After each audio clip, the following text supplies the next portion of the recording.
this is a hearing of the Republican Conference.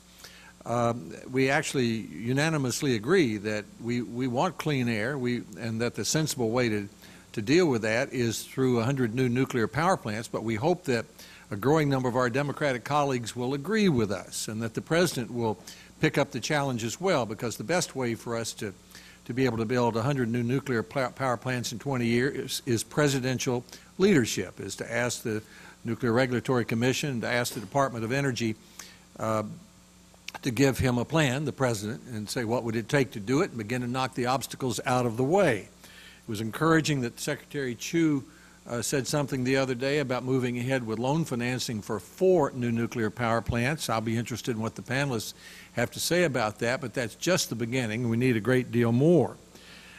One of the purposes of our hearing is to remind the American people that if we want pollution-free, carbon-free electricity, that we know how to do that. 70% of our pollution-free, carbon-free electricity is already produced by nuclear power. Only 6% of our pollution-free, carbon-free electricity is produced by the sun, the wind, and the earth. So if you really want to deal with climate change, and if you really want to deal with clean air, and if you want to do it in a way that provides large amounts of low-cost, low-cost, reliable electricity, nuclear power is the proven way to do it. France produces 80% of its electricity that way. We are helping India. We are helping China produce clean electricity in that way. The President himself has said that Iran has a right to make electricity from nuclear plants, so why in the world should we not in the United States begin to pick up this technology that we ourselves invented? The only other thing I'd like to say, and then I'll defer to Senator Bunning and to the witnesses, is that I attended an exciting announcement a week ago by a major American supplier which plans to build 125 megawatt small reactors. This is by a company that has built most of the small reactors in the world, and so it's perfectly capable of doing it. And that puts a whole new thrust to this, because that means that these reactors, if everything works out as proposed, could be made in an American plant, shipped on an American railway to an American site. They could be put together like Lego blocks to produce the amount of electricity that's needed, and all the supplies and products would be made in the United States. That's a very exciting development. So we're here as members of the Republican Conference to say we have a real clean energy policy. It includes electric cars. It includes doubling research for R&D. It includes exploration for natural gas and oil, but it starts with the idea of building 100 new nuclear power plants in the next 20 years. Mr. Rockwell. I'm an engineer. I don't know anything about taxes or economics or any of those mysterious fields, and so the things I'm going to say are just engineering. Now, you may think that that's unimportant or uninteresting, but if we don't get the engineering right, good politics or good economics can't save us.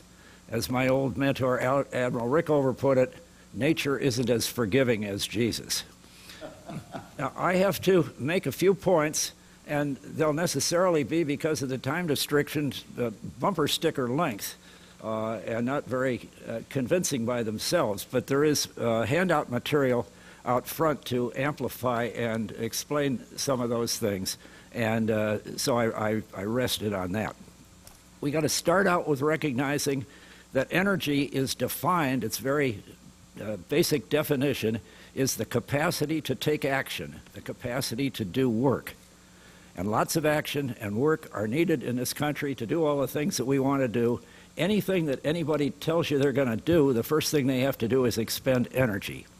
So the first thing we need to do as an energy policy is to make more energy. Now, people say, oh, you can't do that. What we've got to do is improve our efficiency and reduce waste. There's nothing that says that you can't reduce waste and improve efficiency while you're making more energy. You'll do like any good business does. You're going to do both. Many scientists say that the right energy solution will be some long-range research miracle, zero-point energy or some remarkable thing. And it could be.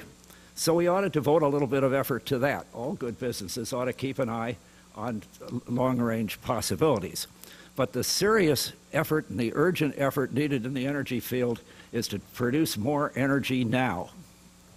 Now, today's nuclear plants are much better than any non-nuclear plant we know how to build in meeting all of the requirements for energy. And thus, we should build hundreds of them quickly. And I didn't create that idea for this audience. This is something I've been saying for 20 years. It just comes out of the facts. It's the only thing that makes sense.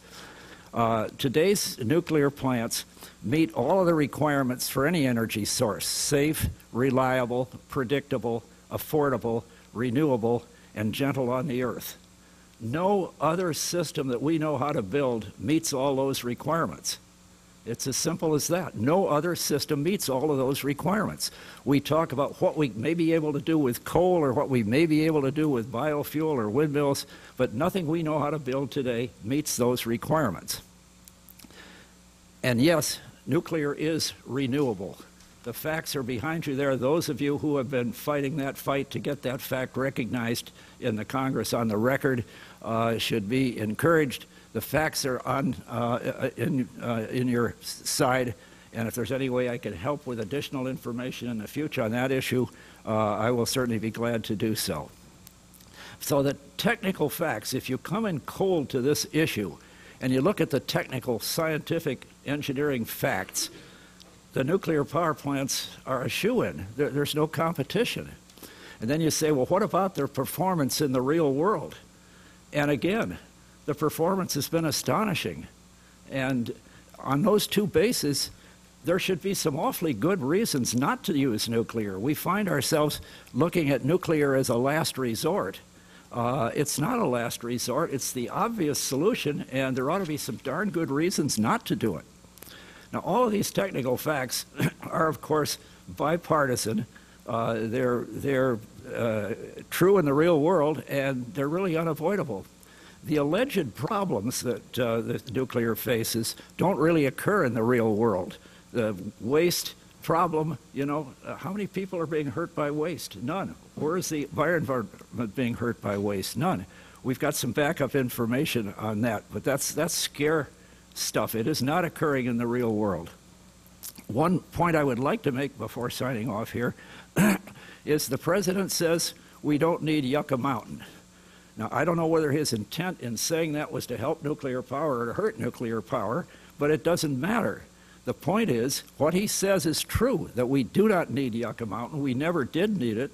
It was a dumb idea from beginning to end, and we should take this opportunity to accept his assurance that the used fuel is not creating any problem where it is, and we go on from there. Say, right, let's get this albatross around our neck, away from around our neck. No other country is building such a monstrosity, $100 billion for a hole in the ground, for Pete's sake. And so we should go on from here and build.